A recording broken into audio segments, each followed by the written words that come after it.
Righto. Well, I'm Daeoc Domren here, C Drivers 32. and this is Red DM. Red DM. This is CoolLab Gaming, and we're doing a Dungeons and Dragons campaign for you guys. Oh, yeah, I'm super excited to do this. I've DM'd a lot recently, and so I'm ready to play. Yes, and that mysterious girlfriend you've heard about, Red DM, is my girlfriend. So, awesome stuff. Yeah, I'm excited to see what she's got for us. So, Red DM, what do you have for us today? Alright, this is Home-brew. This is not anything, Not a any module. modules. Okay. So hopefully it's good.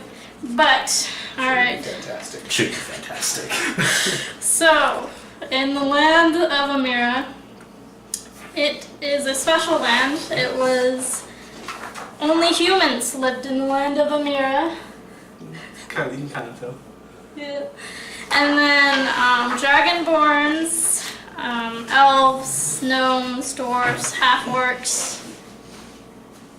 I think that's, yeah, dragonborn, all settled and traveled from faraway lands to get away from evil people to the land of Amirrora. But the land of Amirrora is attached to other lands. Mm-hmm. And the reason why the land is called Amirrora is because it reflects the people. If the people are good and they're doing good, the land is good. And good things happen. I like that. And if the land is bad, then bad things happen. And if the people are bad, they affect the land. Whammo! Gotcha. So it's just like a mirror. It reflects what's going on.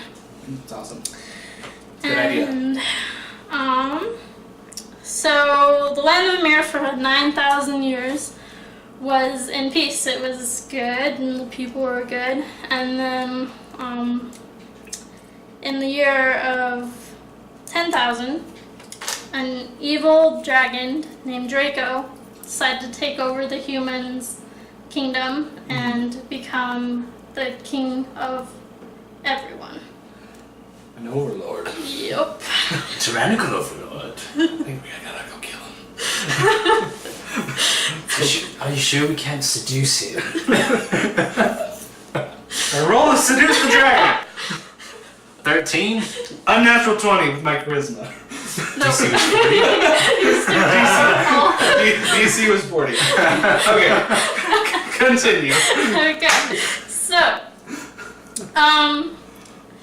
so he's been ruling for a really long time, and in his army is dragonborns and half-orcs. Pretty much all the half-orcs have joined his army. Half of the dragonborn race joined his army, and there's a few dwarves, few gnomes, no elves, because they think they're high and mighty and that they're better than everyone else. Friggin' elves. And the elves are the ones that know the magic the most. Elves know more magic than everyone else. Yes. Okay. And let's see, what else do we need to know? And there's, in the middle of the land of Amirrora, there's a place called Sanctuary, and they're basically the rebels. Right there. Yeah, right in the middle. And there's also a powerful wizard named W that is helping with the people in Sanctuary to try and dethrone Draco. Nice. And then that's where you guys come in. Okay. Alright. So I think the best way to do this, I'll introduce my character and we'll kind of interweave like we already did a little bit. We have our backstories ready. So my character is a dragonborn bard, and his name is Balthazar Daredin, with a nickname of Earbender, and that'll, obviously it's a bard, so that's kind of where I came up with that. So throughout Balthazar's life, or I guess my life, if you want to talk like that, I've always loved music, and when I was very young, I received a lute from my mother and learned how to play, and really enjoyed it. Learned to sing, and what else did I learn to do? Other stuff. There's a bunch of other stuff I learned to do, but So during the younger years of my life, I went to the taverns and different places and played music for everybody and earned a little bit of money that way. But my father always wanted me to be a part of the army, be part of Draco's army. Yep. And so at the ripe old age of, I think it was 16, Yeah. that's when Dragonborn become adults technically. I was forced to go into the army by my father. And we had to kind of leave all this stuff behind. And something that was hard for Balthazar especially to leave behind was his love interest, his romantic fling, I guess. I don't know, tryst is not the right word. I was going to say romantic tryst. That's a bad thing. That is a bad But he, during his time playing in taverns and things, he caught the eye of an elf. Her name was Shava, and she loved to hear him sing and loved like how passionate that Balthazar was about music. So they soon fell in love, and before he went into the army, she gave him her locket to basically to remember her by, because there was no guarantee that they would ever see each other again. So all he was able to take in with him were some personal effects like his locket, but he kept that hidden from everybody, and then his lute. And so he went through the basic training, just kind of learned how to use a sword. He actually preferred rapiers over swords, and he learned how to use a short bow. And I guess I should mention this too. He is a copper, or I think it's a bronze dragonborn. So he has lightning for a breath weapon, which is nice. But anyway, he was a little smaller for being a dragonborn, and so he was kind of picked on during basic training. People stole his loot all the time, and one day Balthazar tried to get it back from them, and they were kicking the crap out of him. And then there was another new recruit. His name was Doricor. He was a half-orc, and he protected Balthazar, and they soon became friends. And from that point on, they kind of just stuck with each other. And Balthazar and Doricor, we had another friend. It was more Doricor's friend. His name was Grook. It was another half-orc. And so they kind of all just hung out together, even though Balthazar was really just Doricor's friend. But during this time, they just kept going through training. They fought many battles. And Grook and Doricor talked a lot about the elite squad. It was kind of like a stormtrooper force. Like they went in first and cleared out. They did special missions for Draco, and Asher, the leader of this elite squad and pretty much the army, right? Whole army, yeah. And so that was kind of Doricor's goal. And so Balthazar, obviously, he wanted to keep going with Doricor. So he strove to be a part of this elite squad, but when the time came to test to be in this squad, Balthazar didn't make it, and Doricor, and I don't think Grook did. I don't think Grook had any aspirations, because you can kind of explain that if you want to a little bit, who Grook is. Yeah, I'll pipe in. So Grook is a half-orc, and he's my brother. So my name is Kashuk, and my nickname is Blood Shadow. And that'll be explained in a little bit, but Grook and Kashuk, I'm just going to say G and K for short, because I'm horrible with Orcish. But they were very slim figures, very slim half-orcs, when they had reached the age of adulthood, which is about 17 for half-orcs, I think. They were forced to leave their home. They don't know what happened to their parents. That's about orc culture. But they decided to join the army, since that's what most of the other half-orcs did. When Grook tried to join the elite squad, he failed, mostly because of his stature. But his talents in other areas were noticed, and he was trained to become a spy and an assassin. And as his brother, IK, or Kashuk, was able to train alongside him when he was home on shore leave. And so I got trained a little bit in his ways and went on missions with him, and that's how I became known as Blood Shadow. Nice. So during that time, Grook failed to make it into the elite squad, and Balthazar failed to make it as well.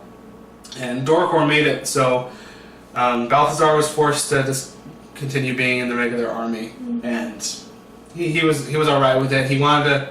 He vowed he was going to try again, but before even the next testing period could even come, there was a big battle between Draco's army and the people of Sanctuary, the rebels of Sanctuary, and it seemed like they were going to be overrun. Everyone was kind of giving up on Draco's side, like they're going to win at this point. And being a bard and having a lot of charisma, Balthazar thought he could inspire the people, inspire the army to come back and keep fighting. And that's exactly what he did. He was able to inspire everyone to come back, and I believe you were there. And Asher was there. And Asher was there as well. Yeah, Asher was there at the battle. Mm-hmm. My brother and I were at the battle. It was one of those battles everyone needed to be on the lines, pretty much. They took anybody they could. Yeah, if you guys saw Lord of the Rings, the Battle of Helm's Deep, Yeah, something of that scale. Yeah. It was big. And so I was able to inspire the army to rise up, and we eventually overthrew the rebels of Sanctuary, and we were able to push them back. And Asher, who's again the leader of this elite squad in the army, he noticed that and he admired that, and so he pulled some strings and got Balthazar put into the elite squad. And as a normal soldier, Balthazar didn't get to leave the barracks. He didn't get to go into town. But as part of the elite squad, he is now able to go and visit people and visit town. And so his relationship with Shava could continue. And that's where things get very interesting. Indeed. So following this battle, my brother Grook goes and reports to, is it Asher? Asher. He goes and reports to Asher about the battle and everything, and he gets an assignment to go and tail Shava and her family, and possibly to assassinate them. But they need to gather intel first, and so he takes me with him, and because Shava's connected to Sanctuary, Oh, yes. and they Yes. know where W is, the Yeah, powerful wizard. That's something that I learned as I got to know Shava. I forgot to mention that. As I got to know Shava and fell in love with her, that's something that she confided in me. And that's what gave Balthazar a little bit of doubt in the army at that point. After Balthazar joined the elite squad and was able to see Shava again, and that's when Shava revealed these things to him, and he started to doubt the things that he was doing, because he never really wanted to do them anyway. His father kind of forced him into it, and so he's having doubts about being a part of the elite squad, being a part of Draco's army entirely, because he'd rather be with Shava at that point. And so, you can continue. sounds good. So Grook gets the assignment. He comes to me and takes me along. It's just one of those normal missions. We are trying to find Shava and her family because they have connections to Sanctuary and have knowledge of W and his whereabouts, which is all I know about the mission. So we go and we tail them. I end up tailing Shava's family, while my brother goes and tails Shava because she kind of breaks off on her own at some point during the night. And so from that point, my character doesn't know anything, but Grook finds Shava and Balthazar talking together. Now, And- where was this? It was just in the town, just probably by the tavern, somewhere in there. He caught us a little too close together, and like he could obviously see there was some sort of romantic relationship And between our us. And that's something I forgot to mention about the elite squad too. Like, they're not supposed to have attachment like that. It's almost like the Jedi, Almost. except evil, because the Jedi aren't super great either. But Yeah. like Story for another time. a story for another time. We'll talk about it in our Last Jedi review. Yes. But yeah, so we're not supposed to have attachment, and so your brother Grook, seeing that, he's a very loyal member of Oh yes, he's the a army. very loyal spy. So he feels like So- he needs to tell Asher about it. Yeah. And so after the mission is over, he takes me over to the capital. Is that where he's at, or just at the head of camp? Just where Asher's Where his office So is. wherever Asher's office is. Is in Heartlock. All right, Heartlock. I'll remember that. Yeah. So he goes there and reports to Asher because he's normally the one who does the reporting because he's actually in the army and I'm just training beside him as a brother. So he goes and reports to Asher, and Asher gives him the assignment to assassinate Shava. But he says that we need to take Balthazar along on this one. And so he comes back and tells Kashuk all about that, and what he doesn't tell me is that Asher also said that part of the mission is to assassinate Balthazar and make it look like Shava and her family or Sanctuary did it. And so, Yeah, it's very interesting. And so during that time, just before that mission that I'm supposed to go with you and your brother on, or I guess you're just your brother. I don't know if you'll be there. yeah, I'm there. But we have a few missions in between that, like the Elite Squad does, and the types of things the Elite Squad has to do, they go in and they just clear out towns before that main army comes in, and so we're forced to do a lot of nasty things, and that includes like killing women and children and just Burning buildings. burning buildings, just making people suffer. Basically, we are first boots on the ground. Like we go in and clear everything out, and I'm already starting to have doubts about it because of what I've learned about Shava, and so we do a couple of these things, and I'm just he feels even more like drawn to Sanctuary or drawn to just getting out of this army, and he expresses this to Doricor because he thinks like his friend, they've been friends for a long time now. And he thinks Doricor won't turn him in, and Doricor, he doesn't, but he says like you need to keep that to yourself because if anyone hears of anything, like in the Elite Squad, if there's any signs of doubt or anything, you're killed on the spot. You don't get to explain yourself. You don't get to do anything. You're just done. And so Balthazar is feeling that, and then he goes on this mission with Grook and. I think we probably meet officially for the first time there. Yeah, we've seen each other in battle and in passing in the army, but we've never actually been introduced. So yeah, that's where we meet on that mission. And as things go along, they don't go as planned as like I don't know if they go to Grook's plan the way he wanted it to go at least. Yeah. So. Why don't you explain All right. the assassination a little bit? So we go in, we do this mission. We're tailing Shava and her family. I go and I am with my brother and Balthazar. We're trying to track her down. And I don't realize that that's what we're doing yet. Oh, that's always interesting. Yeah. All right. So my brother sends me out to figure out where her family is, particularly her father. And so I go off and I go and do the scouting and stuff. And then Grook tells Balthazar about what we're actually going to be doing. And so he finally realizes that they're tailing Shava. Yeah, I try to hide the expression of like I want to kill this person off of my face. And I try to go along with it as long as I can, and so we just keep moving. And I'm doing this in hopes that I can maybe save at least Shava, if not the family.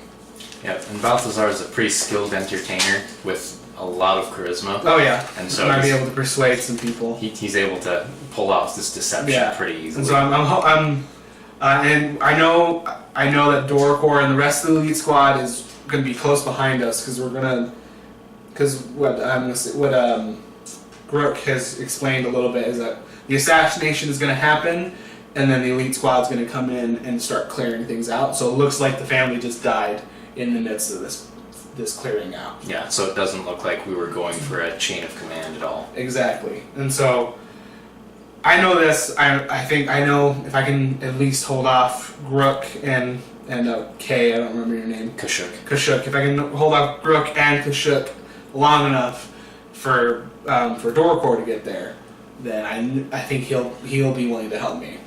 But how does that go?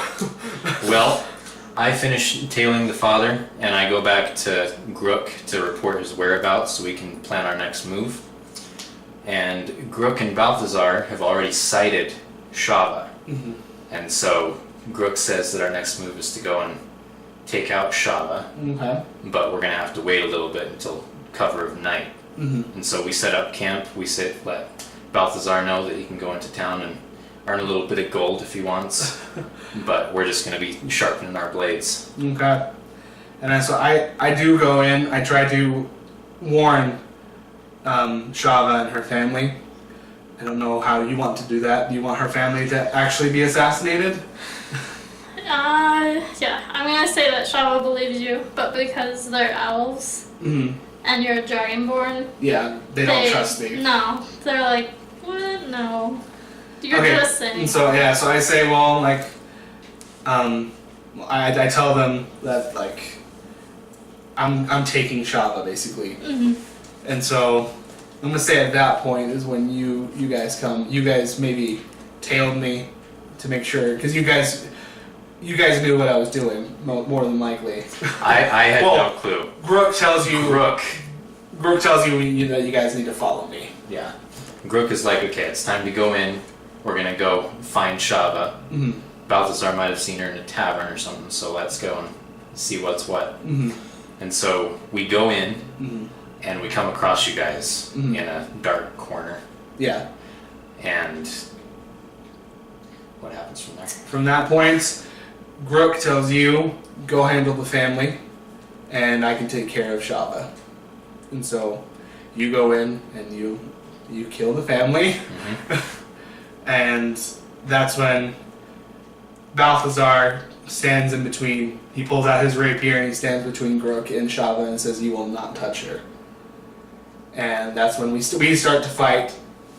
And at this point, you come back and you see that we're fighting. And so you grab Shava. And you're a little confused. Yeah, because the mission is to assassinate Shava and her family. And we're fighting. And he's in the elite squad, so I don't get why my brother's fighting this guy. Yeah. But I'm just going to stick with the mission. So I've got Shava right here, just waiting for my brother to give me the okay. And so at that point, we're fighting. I've managed to disarm him, but then he bull rushes me, and we're both on the ground. He's gonna grab my rapier and he's gonna stab me through the face, and that's when I unleash my breath weapon and hit him right in the eye, and he's dead instantly. His brain is fried, and so he falls off of me, and so I grab my rapier and I stand up and I pointed at you. And I'm just standing there completely bewildered because I have no idea what's going on because we were sent to take Balthazar with us on this mission. Mm-hmm. I figured he was supposed to help us with it, but Yeah. now my brother attacked Balthazar and my brother is dead. Mm-hmm. And so I'm just standing there. I don't even know what to do at this point. Yeah, and I think do we have? I can't remember if I saw Dorcor or not. Not yet, I don't think. 'Cause I think I can't remember exactly what happens at that point. I don't think we got that far, so we're gonna do it right now. All right. So I'm basically just going to ask, what the heck happened?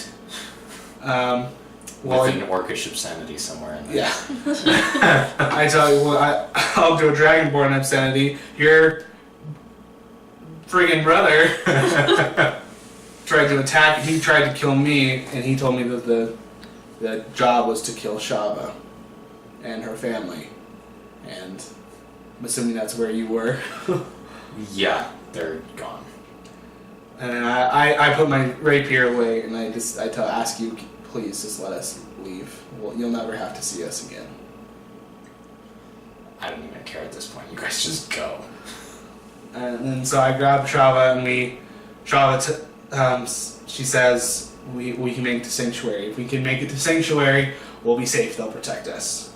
And so we head off towards Sanctuary.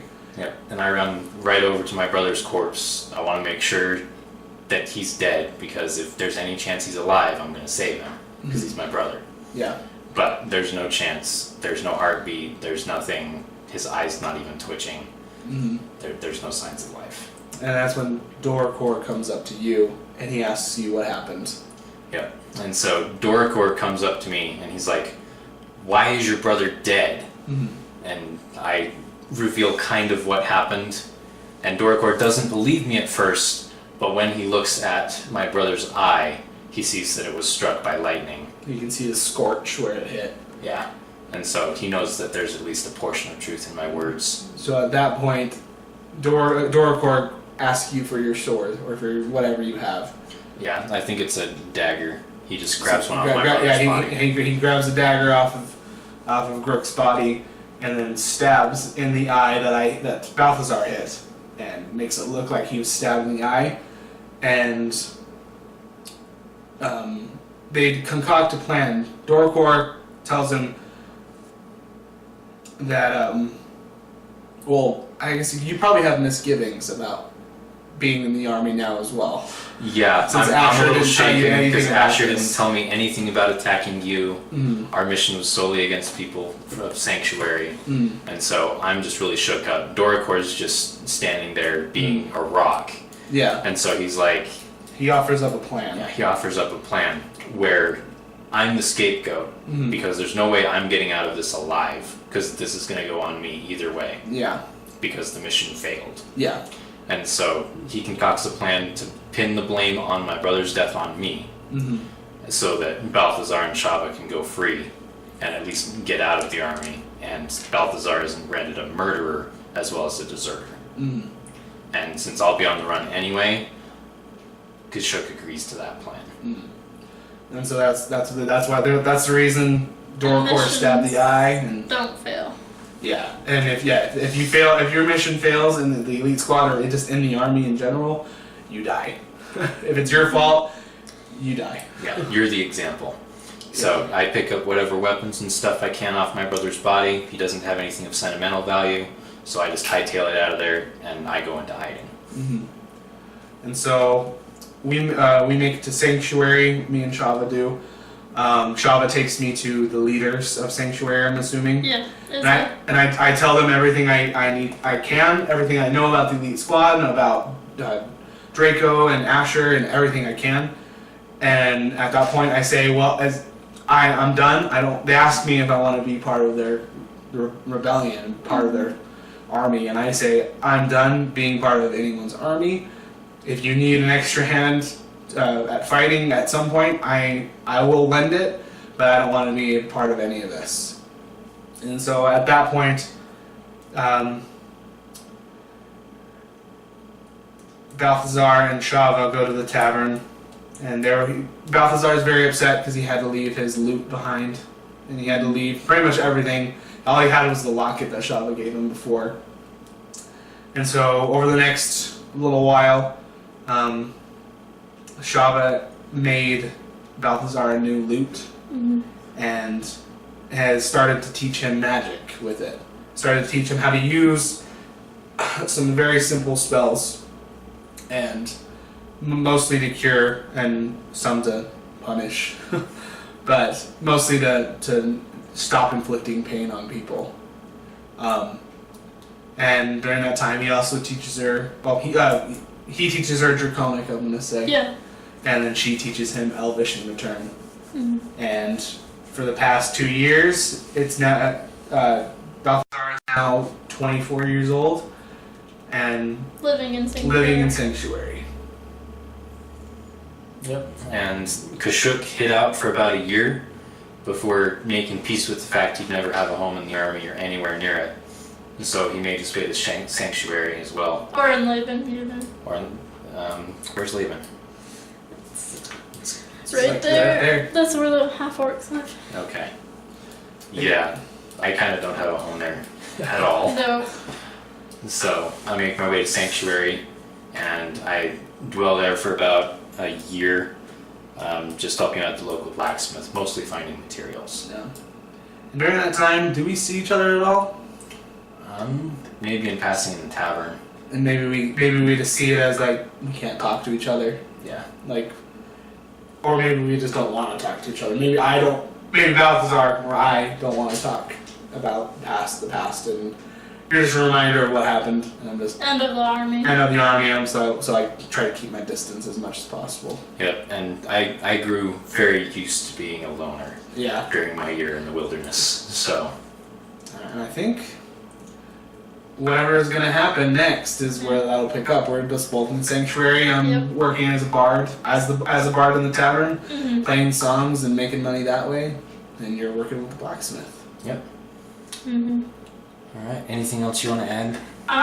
Yeah, so, another thing in the land of Amirrora. So, evil creatures and stuff like that are coming from the land of unknown. Nice. And, Gonna have to stop that. swarming in. And then people are also disappearing. Mm-hmm. Not people from Heartlock, but mostly people from Sanctuary or from like the homesteads of like Dragonborns and Elves and Tezor is the yeah, Tezor, and from Rokus and Laban, Eberethby and So Escar. just everywhere but Yep. here. Everyone's just a lot of people are disappearing and they don't know why. So Alright. Interesting. I'm just as excited to figure out what's going to happen as you guys are, I'm sure. Mm-hmm. But I think that was the introduction to this D&D campaign yep. and the introduction to our characters. And if you guys want, we'll take pictures of our character sheets and we'll let you guys see our stats. You guys can have kind of references of that if you want to. Yeah. End of the land. And of the land. It's just basic though. Yeah, it's pretty. It's basic map, but so you guys can have a little bit of an idea of when we're referencing certain things. Or how long it takes Or to how get long- somewhere. Yeah, exactly. No. So we'll stick up Balthazar's sheet here. Mhm. All right. Pause the video if you want to take a look at it longer. Yeah. Kashuk's is right here, Yeah. and then here's your map. And I think, what time is it? And it is time for pizza. All right. Well, we're gonna go get pizza, Yeah, we're gonna go take a dinner break. and we'll be back with More D&D. Yeah, more D&D. The first session of this new campaign. I'm super excited, but I'm also super hungry. Oh yes. Daeoc Domren here. See, Jarvis 32. Red DM. We're out of here.